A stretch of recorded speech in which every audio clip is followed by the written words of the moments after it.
Assalomu alaykum aziz yurtdoshlar. Bugun men sizlarga avgust oyida pensiya jamg'armasi bilan bog'liq juda muhim xabarni oddiy, tushunarli va amaliy qilib tushuntirib beraman. Bu ma'lumot nafaqat hozir pensiya olayotganlar uchun, balki ota-onasi, buvisi, bobosi, turmush o'rtog'i yoki yaqin qarindoshi pensiya oladigan har bir inson uchun kerak. Chunki pul o'z vaqtida to'liq va to'g'ri kelishi hammaning hayotiga ta'sir qiladi. Gap shundaki, avgust oyida ayrim fuqarolar pensiya jamg'armasi orqali kutilganidan ko'proq mablag' olishi, ayrim to'lovlar qayta hisoblanishi, ayrim odamlarga esa oldin e'tibor berilmagan huquqlar bo'yicha qo'shimcha pul tushishi mumkin. Lekin bu yerda bitta muhim jihat bor. Hamma narsa avtomatik bo'ladi deb qo'l qovushtirib o'tirish ham to'g'ri emas. Ba'zi holatlarda odamning o'zi tekshirishi, ariza berishi, hujjat topshirishi yoki xatoni ko'rsatishi kerak bo'ladi. Shuning uchun videoni oxirigacha ko'ring. Men sizga kimlar kutishi mumkin, kimlar xavotir olmasa ham bo'ladi. Qaysi holatda pul kechikishi mumkin, qaysi hujjatlar kerak bo'ladi, qayerga murojaat qilish lozim, hammasini bittalab tushuntiraman. Hozirning o'zida kanalga obuna bo'ling va videoga like bosing. Chunki bunday amaliy ma'lumotni vaqtida bilgan odam ko'p muammodan qutuladi. Avval qanday edi? Ko'p yillar davomida fuqarolar pensiya masalasida asosan bitta narsani kutardi. Belgilangan kunda pul plastik kartaga tushadimi yoki naqd tarzda yetkaziladimi? Agar pul tushsa, odam ko'pcha summani tekshirmasdi. Davlat hisoblab bergan, demak to'g'ridir deb o'ylardi. Lekin amaliyotda men juda ko'p holatlarni ko'rganman. Ish staji to'liq kiritilmagan, arxiv hujjati vaqtida topilmagan, ish haqi ma'lumotlari noto'g'ri olingan, nogironlik guruhi bo'yicha imtiyoz hisobga olinmagan. Boquvchisini yo'qotganlik pensiyasida oila tarkibi yangilanmagan. Endi vaziyat asta-sekin o'zgaryapti. Pensiya tizimida raqamlashtirish kuchaygani sari ayrim ma'lumotlar avtomatik tekshiriladi. Bazalar solishtiriladi. Oldin ko'rinmay qolgan ma'lumotlar aniqlanishi mumkin. Natijada ba'zi fuqarolarda pensiya miqdori qayta ko'rib chiqilishi, kam hisoblangan oylar bo'yicha farq to'lab berilishi yoki qo'shimcha to'lov paydo bo'lishi ehtimoli bor. Mana shu narsa odamlar orasida avgust oyida yoqimli syurpriz bo'ladi degan gaplarga sabab bo'lyapti. Lekin men ekspert sifatida bir narsani aniq aytaman. Bunday xabarlarga ko'r-ko'rona ishonish ham, butunlay e'tiborsiz qoldirish ham noto'g'ri. To'g'ri yo'l shuki, har bir pensioner yoki uning yaqinlari o'z holatini tekshirish kerak. Chunki bir odamga haqiqatan qo'shimcha to'lov chiqishi mumkin. Boshqa odamda esa hammasi oldindan to'g'ri hisoblangan bo'ladi. Demak, asosiy masala shov-shuvda emas, huquqni bilishda va hujjatlarni to'g'ri yuritishda birinchi navbatda. Pensiya summasi nimadan tashkil topishini tushunib olish kerak. Pensiya miqdori odatda fuqaroning ish staji, rasmiy daromadi, mehnat faoliyati davridagi badallar, ayrim imtiyozli davrlar, nogironlik yoki boquvchisini yo'qotganlik kabi holatlarga bog'liq bo'ladi. Agar mana shu ma'lumotlardan bittasi noto'g'ri bo'lsa, yakuniy summa ham noto'g'ri chiqadi. Masalan, odam 30 yil ishlagan, lekin bazada 24 yil ko'rinayotgan bo'lsa, bu juda katta farq. Yoki odamning 1990 yillardagi ish haqi hujjati arxividan topilmagan bo'lsa, pensiya minimalroq hisoblangan bo'lishi mumkin. Oddiy hayotiy misol keltiraman. Faraz qiling. Toshkent viloyatida yashovchi Mahmud aka 62 yoshda pensiyaga chiqqan. U zavodda 12 yil, keyin xususiy korxonada 10 yil ishlagan.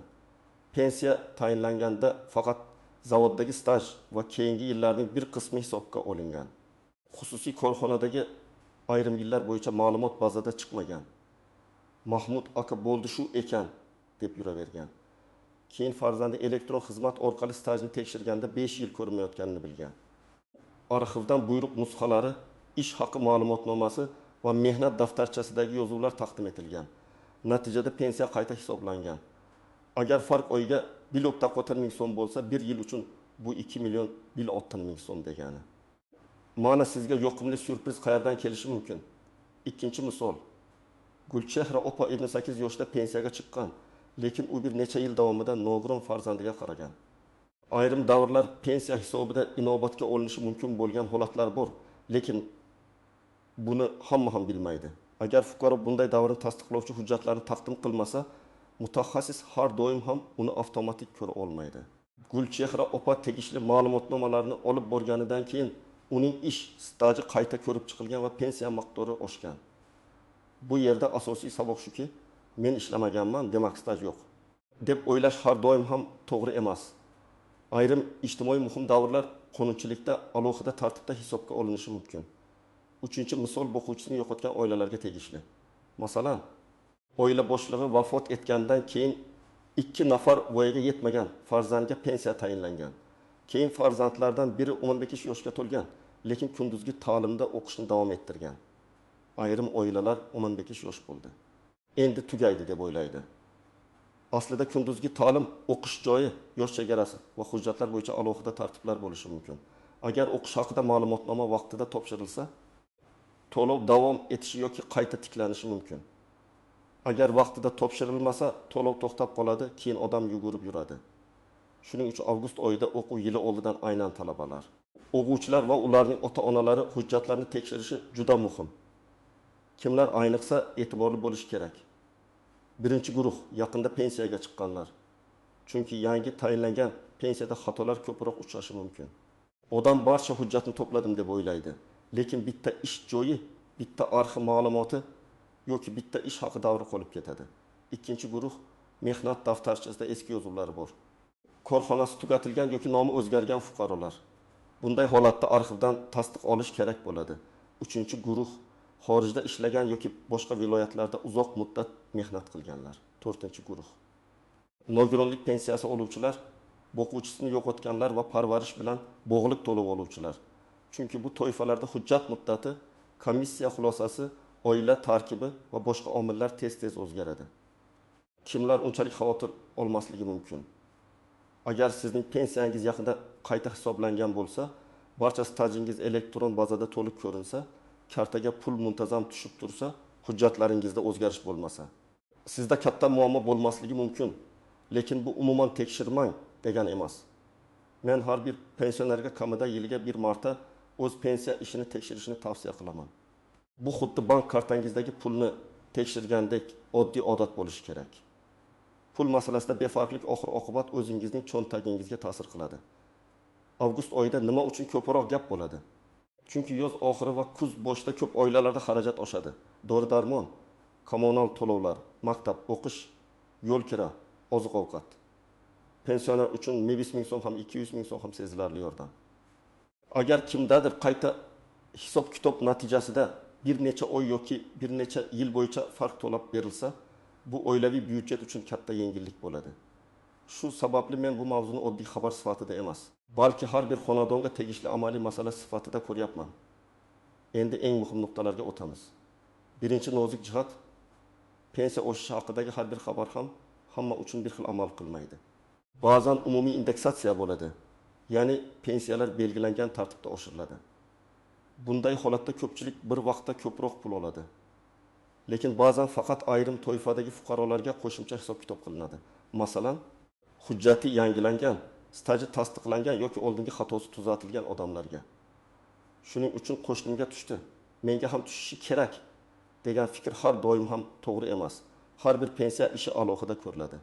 Ikkinchi nozik jihat, ortiqcha to'langan pul ham qaytarilishi mumkin. Bu juda muhim. Ba'zi odamlar kartaga ko'proq pul tushsa, darrov sarflab yuboradi. Keyin pensiya jamg'armasi yoki tegishli organlar hisob-kitobda xatolik bo'lganini aniqlasa, ortiqcha to'lovni qaytarish masalasi chiqishi mumkin. Shuning uchun agar sizga odatdagidan ancha ko'p pul tushsa, avval sababini bilib oling. Telefon qilib so'rang, shaxsiy kabinetingizdan tekshiring. Tuman bo'limiga murojaat qiling. Tushdimi, demak meniki degan yondashib qarzdorlik olib kelishi mumkin. Uchinchi nozik jihat, hujjatning nusxasi yetarli bo'lmasligi mumkin. Ko'p odamlar mehnat daftarchasining rasmiy eski ma'lumotnoma yoki korxonadan olingan oddiy qog'oz bilan ish bitadi deb o'ylaydi.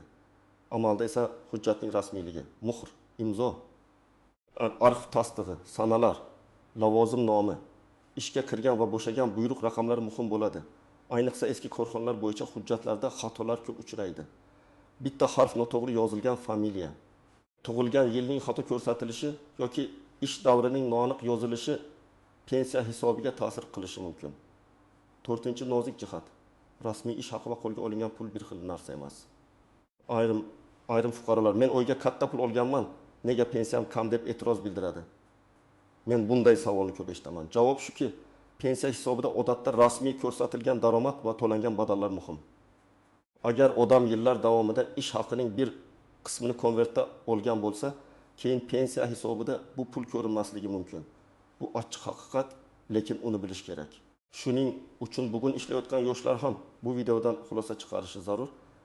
Ertangi pensiya bugungi rasmiy daromadga bog'liq. 5-nozik jihat. Karta, bank va pochta bilan bog'liq kechikishlarni pensiya hisobidagi xato bilan adashtirmang. Ba'zan pul tayinlangan bo'ladi, lekin bank texnik sabablarga ko'ra kechiktiradi. Ba'zan karta muddati tugagan bo'ladi. Ba'zan pensioner yashash manzilini o'zgartirgan, lekin ma'lumotni yangilamagan bo'ladi. Ba'zan naqd yetkazib berishda jadval bo'yicha farq bo'ladi. Bunday holatda pensiya jamg'armasi summani noto'g'ri hisoblagan deb darrov xulosa qilish kerak emas. Avval pul qaysi bosqichda to'xtaganini aniqlash kerak. 6-nozik jihat. Ishonchnoma bilan pensiya olishda ehtiyot bo'lish kerak. Agar pensioner o'zi bora olmasa, yaqinlari yordam beradi. Bu tabiiy holat. Lekin ishonchnoma muddati, bankdagi vakolat, shaxsni tasdiqlovchi hujjatlar to'g'ri bo'lishi kerak. Aks holda pul chiqmay qoladi yoki to'lov vaqtincha to'xtaydi. Men yaqinlarga shuni aytaman. Keksalarning hujjatini oxirgi kunga qoldirmang. Pasport yoki ID'dagi karta muddati, bank kartasi muddati, telefon raqami, yashash manzili hammasi tartibda bo'lsin. 7-nozik jihat, firibgarlardan ehtiyot bo'ling. Har safar pensiya, nafaqa yoki kompensatsiya haqida xabar tarqalsa, ayrim nopoq odamlar men sizga pul chiqarib beraman. Kartangiz raqamini ayting. SMS kodini yuboring. Oldindan xizmat haqi bering deb odamlarni aldashga harakat qiladi. Men qat'iy ogohlantiraman, hech kimga bank kartangizning to'liq ma'lumotini, SMS kodini, PIN kodini bermang. Pensiya masalasi rasmiy idoralar, davlat xizmatlari markazi, pensiya jamg'armasi bo'limi yoki rasmiy elektron xizmatlar orqali hal qilinadi. Telegramdagi noma'lum akkauntga pasport rasmini yuborish katta xato. Endi aniq qadamlar haqida gaplashamiz. Men har bir tomoshabinga quyidagi tartibda ish qilishni maslahat beraman. Birinchi qadam, oxirgi 3-4 oyda kelgan pensiya summalarini solishtiring. Kartangizdan ko'chirma oling yoki SMS xabarlarini ko'rib chiqing. Agar har oy bir xil summa tushgan bo'lsa, avgustda esa oshgan yoki kamaygan bo'lsa, sababini aniqlang. Agar oshgan bo'lsa ham, kamaygan bo'lsa ham bu ma'lumotni yozib qo'ying. Sana, summa va bank nomini alohida qayd qiling. Ikkinchi qadam, o'z pensiya turini aniq biling. Yoshga doir pensiyami, nogironlik pensiyasimi? O'quvchisini yo'qotganlik pensiyasimi yoki boshqa ijtimoiy to'lovmi? Chunki har birining qoidasi boshqa.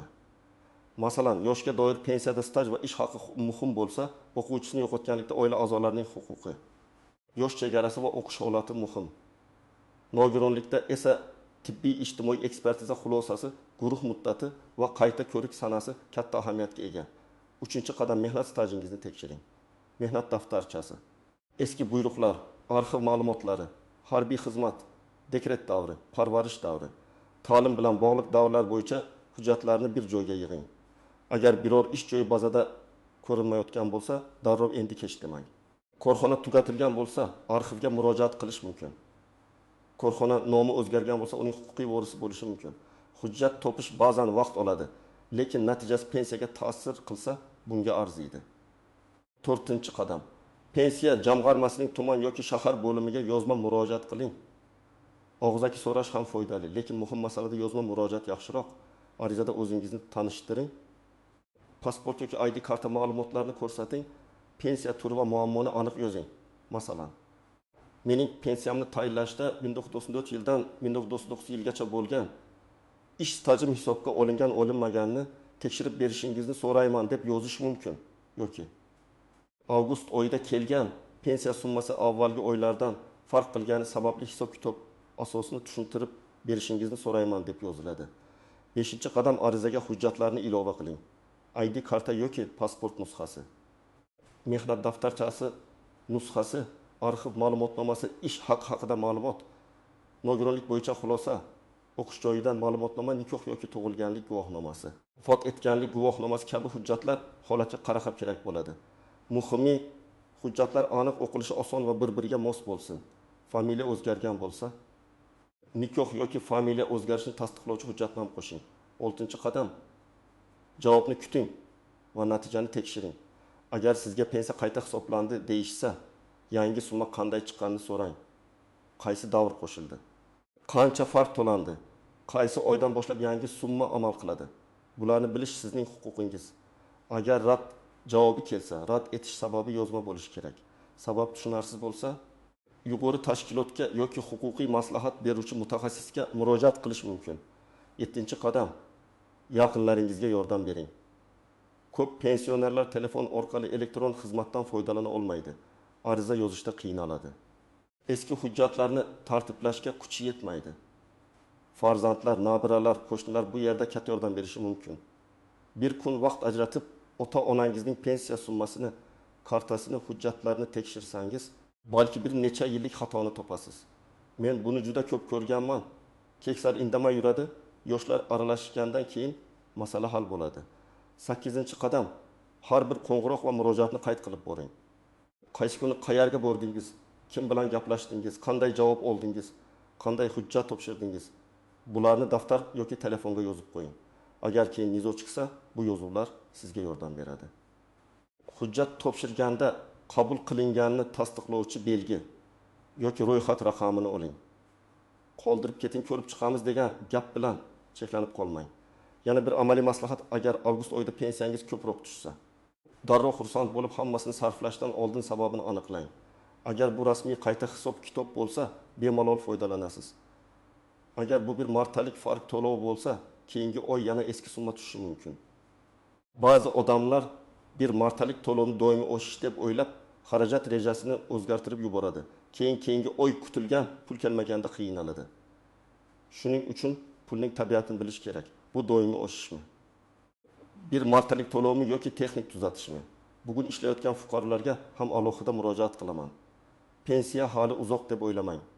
Har oy rasmiy ish haqi, mehnat shartnomasi, soliq va badallar. Ish staji sizning kelajakdagi huquqingizni shakllantiradi. Agar siz bugun norasmiy ishlasangiz, ertaga pensiya hisobida bu davr yo'q bo'lib chiqishi mumkin. Shuning uchun ish beruvchidan rasmiy mehnat shartnomasi talab qilish, ish haqi rasman ko'rsatilishini so'rash, elektron mehnat daftarchasini tekshirib turish juda muhim. Demak, avgust oyida pensiya jamg'armasidan yoqimli syurpriz bo'lishi mumkin, lekin bu syurpriz hamma uchun bir xil emas. Kimdadir pensiya qayta hisoblanadi, kimdadir oldingi farq to'lanadi, kimdadir hujjat topshirilsa qo'shimcha huquq aniqlanadi, kimdadir esa hammasi avvalgidek qoladi. Eng muhimi, siz o'z huquqingizni bilishingiz, summani tekshirishingiz, hujjatlarni tartibga keltirishingiz va kerak bo'lsa rasmiy murojaat qilishingiz kerak. Men sizga shuni maslahat beraman. Bugunoq ota-onangiz, buvingiz, bobongiz yoki o'zingizning pensiya holatingizni tekshiring. Oxirgi tushumlarni solishtiring. Staj hujjatlarini ko'rib chiqing. Shubha bo'lsa pensiya jamg'armasiga yozma murojaat qiling. Bir qarashda kichik ko'ringan xato oyma-oy katta pulga aylanishi mumkin. Sizda avgust oyida pensiya summasi o'zgardimi? Ko'proq pul tushdimi yoki aksincha? Savollar paydo bo'ldimi? Fikringizni izohlarda yozib qoldiring. Boshqalarga ham foydasi tegadi. Videoga like bosing, kanalga obuna bo'ling va yaqinlaringizga yuboring. Chunki pensiya masalasida vaqtida berilgan bitta ma'lumot butun oilaning byudjetiga yordam berishi mumkin.